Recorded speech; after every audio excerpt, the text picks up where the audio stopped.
Hello YouTube, Bane666 here. Well, it's definitely interesting times we're living in, and this video is basically going to be about my thoughts of some of the events for the last month, one of which I think you can pretty much guess. And I guess we'll be talking a little bit about what is in store for us in the future, possibly.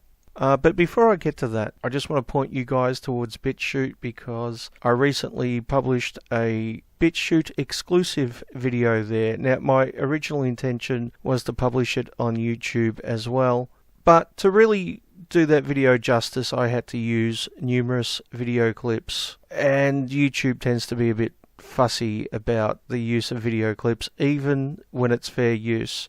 You'll see what I mean if you click the link below. So I decided the best thing to do is to make it a BitChute exclusive. It's a bit lighthearted, which we kind of need at this time, and I think you'll enjoy it. So the link's down below. And all I've got to say is, your tits, they are looking at me. Trust me, if you watch the video, that will make perfect sense. Anyway, now that that's out the way, on to the more serious and more dark topic. Unfortunately, I wish I had better news, but it's not going to be a good year for any of us, let's face that. So let me start by telling you a story which I think happened around 1996. I say that because I know a Star Trek movie came out that year, and I think it was First Contact. So I'm pretty sure this happened in 96. One evening, a friend and I went into the city, and we parked in a parking lot which I think at the time was called Golden Square. It's just on Chinatown, as you can see from the on-screen map. And my friend and myself were headed towards Minotaur Books, and at the time Minotaur Books sold comics and books and collectibles to do with movies and all that type of stuff. It was a really good shop. I don't know if it's around anymore, but I'd visit it quite often in the 90s. And the quickest way from Golden Square parking lot to Minotaur Books was to go down an alleyway which connects Chinatown, or Little Bourke Street, with Bourke Street. And when we reached the end of the alleyway, we stopped to have a look in the window of Minotaur Books. The window actually curved around and went slightly into the alleyway. And there was a poster from the upcoming Star Trek movie, which is how I know what year it was. Now, we were still in the alleyway, and we stopped, and we saw the poster, and we were distracted by it, and we started talking about it. But it suddenly occurred to me that it was very, very quiet for 5:30 on a Thursday afternoon, because Bourke Street's one of the busiest streets in Melbourne. There should have been pedestrians walking up and down by the dozens. But it suddenly occurred to me that it was very quiet. And I took a step out into Bourke Street, only to find it was completely deserted. And I looked across the road, and there was a bomb squad robot sticking its arm into a bin, which I'm guessing was, hunting for a bomb or something. I quickly turned to my friend and said, "Dude, we need to get the fuck out of here," which we did. But the reason why I bring that up is because in the 2 minutes or whatever that story took, I went from being distracted to suddenly realizing that something might be wrong, to realizing that something definitely is wrong, and then finally arriving at an oh shit moment. And that can pretty much describe the process I've been through in the last month. I've been somewhat distracted because of a sick family member, and although I've been, keeping up to date on the coronavirus in China, it seemed, a million miles away, right? It didn't seem all that important to me at the time because I was distracted by other things. And then maybe a month ago, I did my shopping, and I saw someone leaving the supermarket with a trolley filled with long life milk. And I thought, that's strange. Why would someone need all that long life milk? The same day I talked to my cousin, and he said that he'd done his shopping too, and that all the toilet paper was gone. Now, I didn't notice this because I'd bought a 10-pack of toilet paper a couple of weeks earlier. It was on special, so I really lucked out there. But this was the moment where I started thinking, something's not right here. And then jumped to last week, which was mid-March. I'm not sure when you'll be watching this. And the supermarkets were fucking crazy. I've never seen lines like that at that particular time of day. In fact, I don't think I've seen lines like that at any time. And people just going crazy, buying as much shit as possible as if it's the end of the fucking world. And although I don't think it's quite that bad, it's not technically the end of the world, it is still pretty fucking bad, which I'll get to in a moment. And since that time last week, almost a week ago at the time of recording, things have really escalated to an oh shit moment, where the government is now enforcing a no social contact rule. So first and foremost, I'm joined by Chief Commissioner Graham Ashton, Police and Emergency Services Minister Lisa Neville, to make some very important announcements following the meeting of the National Cabinet last night. As I think you know, because the Prime Minister has taken you through in broad detail, the National Cabinet took some unprecedented steps, huge steps yesterday, to keep Victorians and indeed Australians safe. Never before have we seen a situation where venues, as such a large part of our economy, has essentially been shut down. This is appropriate. It's painful, but it is absolutely appropriate. Now, I'll run through each of those settings, and of course we'll move to questions, but these bans, this shutdown, includes pubs, clubs, nightclubs, Crown Casino, licensed venues in hotels and pubs beyond that, gyms, indoor sporting venues, places of worship, cinemas, entertainment venues, weddings and funerals. This list is comprehensive. This list basically represents a very big step, a massive step that is essential to keep Victorians and Australians safe. Now, these restrictions will come into force from midday today and will remain in force until midnight, April the 13th. They may well, I think it's fair to say, it is highly likely that they will be further extended beyond that. This is very serious shit, as no doubt you're aware, unless you've been living in a cabin in a woods somewhere with no internet, in which case how the fuck are you watching this? But if you have been living in a cabin in the woods somewhere, probably best to go back and stay there for a while. Unless it's that cabin from Evil Dead, in which case probably not a good idea. But we are presently in some deep shit. Well, that's technically not true. We are about to be in some deep shit. This is just the start of it. This is like in a movie or a horror movie or something where things are just starting to go wrong. We're not, up to our necks in shit yet. It kind of reminds me of the remake of Dawn of the Dead, where we see the nurse in the hospital and so we know something's going on, but she doesn't really understand it, right? She goes home and there's news reports in the background on the TV, but things are still relatively normal, right? It's only when she wakes up in the morning that the world has gone to shit. Well, using that as an analogy, I think we're about 11:30 at night, right? And the dawn is yet to come. That's when things are going to be really bad. Now, there's a couple of scenarios, and I guess it depends where in the world you are as to which scenario plays out and how bad things are going to be. But regardless of where you are, it's going to be really bad. So the first scenario is we react like Italy and do practically nothing. And in fact, encourage people to go and hug people, which was not a smart idea, not during a pandemic. And the virus spreads out of control very quickly and the healthcare system crashes. A military convoy, truck after truck, piled in the back, victims of a pandemic nobody here was ready for. The bodies were picked up 150 kilometres away and taken to this cemetery. The country is running out of room to put its dead. Soldiers are overseeing containment measures, with non-essential businesses ordered to stop all operations. Rallentiamo il motore produttivo del paese. It is not an easy decision, the Italian Prime Minister said, but it is a decision that prepares us to tackle the most severe moment of the contagion. Italy has passed another grim milestone, recording 793 deaths in a single day, the biggest there since the outbreak began, and almost 60,000 people now infected.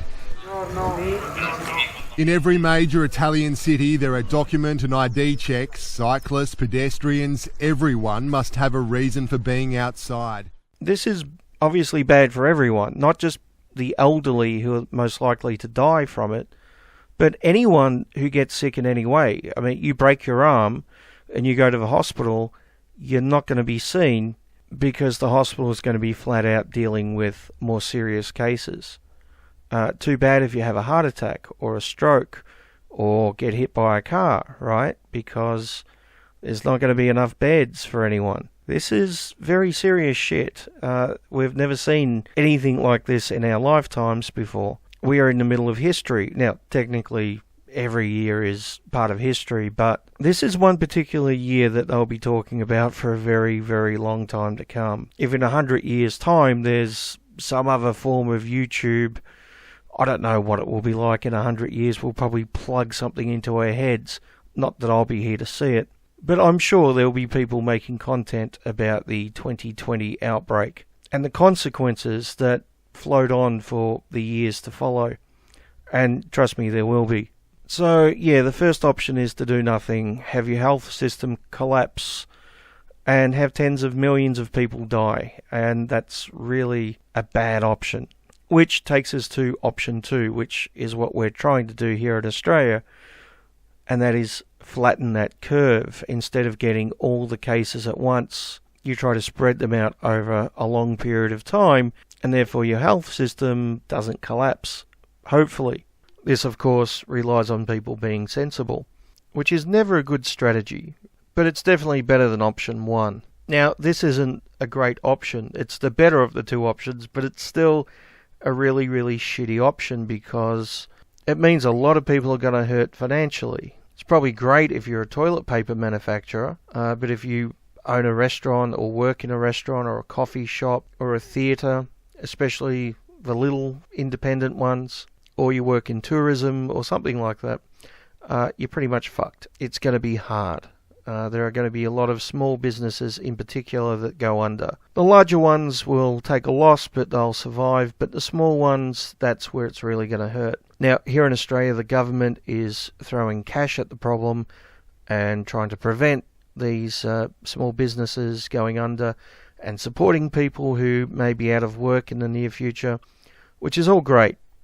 I think it's the best thing to do. But there are long-term effects for that as well, that future generations basically have to pay it back. I still think that's the lesser of the two evils, and we don't really have much choice at this point. So things are looking pretty bleak, unless you own shares in Netflix or some other streaming service like that, in which case probably not too bad, because I'm guessing Netflix subscriptions have gone up, considering people won't be going out for a while. And this might actually become our new norm over the next 18 months, because it's probably going to be that long before they come up with a vaccination. And that's if it doesn't mutate. I really do feel like I'm at the start of some horror or sci-fi movie. It's not a great feeling. So yeah, things are going to be tough. This is an interesting time to be alive. The illness is going to hurt people. The medical system is going to be stretched to its limits. And financially, we're all pretty fucked. Happy 2020, everyone. Here comes sickness, walking down my street. Shaking her hips like she's some kind of treat. All the neighborhood dogs licking at her feet.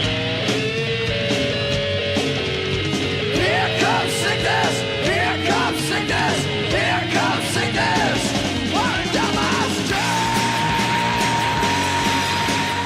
Hello YouTube, it's Bane again. It's a day after I recorded that previous bit, and I went shopping again this morning. And when I got there, I noticed that there were people leaving with large packs of toilet paper. So once I got into the supermarket, I noticed there was one pallet of 20 packs up the back with a guard. Now, he wasn't armed, not yet, but I'm guessing by the end of the year they'll have armed guards. That's what we've come to now, folks, in 2020. Toilet paper in supermarkets needs a guard. Yep. That's something to be proud of on your resume, no doubt. But it went pretty quick. I grabbed some, and by the time I came back, the entire pallet was gone. So that's lucky. I now have enough toilet paper to last me throughout the coming apocalypse, And if there is a toilet paper shortage, no doubt there will be revolution, and I'll probably be killed because I'm now technically rich.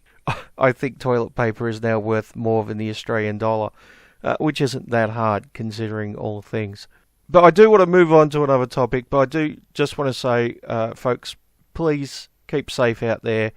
Don't go out unless you have to. Wash your hands after going out. If you do get sick or feel sick, stay at home. Think of other people and just stay safe. And do your best to stay positive, despite all the shit that's happening. I know it's negative and it's not great, but if we're all fucked, we might as well laugh in the face of death, right? That's my attitude anyway. Touch me, I'm sick. So the other topic I wanted to talk about is what the fuck, Marvel? Now, I know everyone's covered this, the new Marvel characters, Safe Space and Snowflake. So I'm not going to spend a lot of time talking about these two characters, but I do want to add two things, which I haven't seen other people on YouTube cover. Maybe someone has and I've missed it. I don't know, but this is going to be pretty quick, so don't stress. So yeah, Marvel's introduced the new Warriors, which are an interesting bunch, particularly the characters of Snowflake and Safe Space, who's meant to be a jock, of all things. And Safe Space has a unique power. He can project a protective force field, but only to protect other people. Now that's interesting, isn't it? Because he's a male, and his job is to protect other people, but not himself. Effectively, he's putting himself in danger, protecting other people. That sounds very much like a traditional gender role, doesn't it? Sounds very much like male disposability. Not very progressive, Marvel. What's going on here? I guess at Marvel it's always women and children first, with the ship sinking, and, fuck the men, right? Apparently they don't matter. Even one with pink hair. But the other thing I want to say about this is the creator of these characters is going to win regardless of whether this is successful or not. Now, some of you may be saying, what the fuck are you talking about, Bane? Obviously this is going to fail, and I would agree. And when it fails, it's going to cost Marvel money, and he's going to be a failure. How could he be successful by failing? Well, technically there's two possibilities here. The first one is that the characters are a huge success, immensely popular, and they stick around for years. Yeah, I know. Very, very unlikely. You're more likely to win the lotto 3 times in a row. But, that's technically possible too. Doesn't mean it's likely it's going to happen. But technically, it could. So, obviously, if the characters are successful, which I can't see happening in our reality, then he succeeds. So the other possibility is the characters fail. This is what I'd put my money on. Or, as we're in the Corona apocalypse, I should say, that's what I'd bet my toilet paper supply on.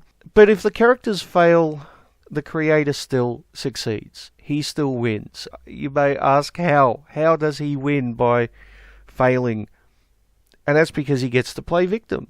That's because he gets to say, see, the only reason these characters failed is because we live in a sexist and racist patriarchy, therefore justifying all his social justice beliefs. Why else would the characters fail? It's not because they're shit. It's not because they don't resonate with the audience. It's not because they're a fucking joke. It's not because they're poorly designed. It's not because it's ramming progressive politics down the audience's throat. No, it's definitely not any of that. No, it's because society is filled with right-wing, incel, neo-Nazi, MRA, Trump-supporting, pick-up artist. Did I say neo-Nazi? I'll put in another neo-Nazi. In fact, add 3 neo-Nazis, alt-right trolls. And therefore justifying every single belief that this idiot holds. Why else would his characters fail? But at very least, they did give me a small chuckle during the Corona apocalypse. And for that, I have to thank Safe Space and Snowflake. Thank you, guys. Thank you for that laugh. Guys, is that acceptable? I don't know. I may have misgendered them. I don't know. I mean, who cares?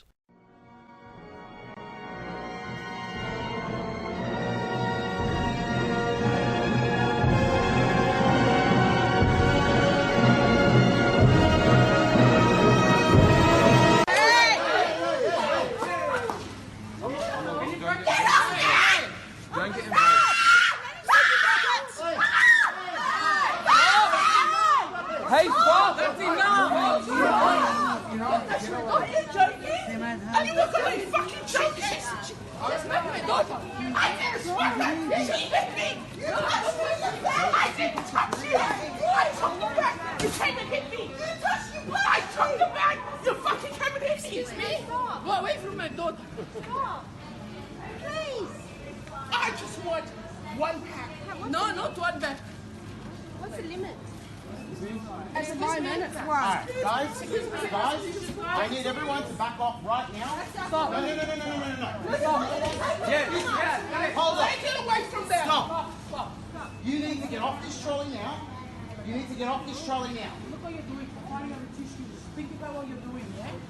You need to Adrian. Stop, right? There's a woman and there's people, yeah? It's unfair. You need to stop. Call the police. I'm calling the police. Please.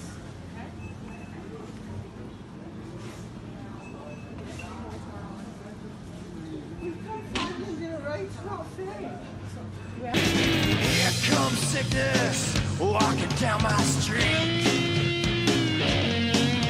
She's shaking her hips like she's some kind of tree.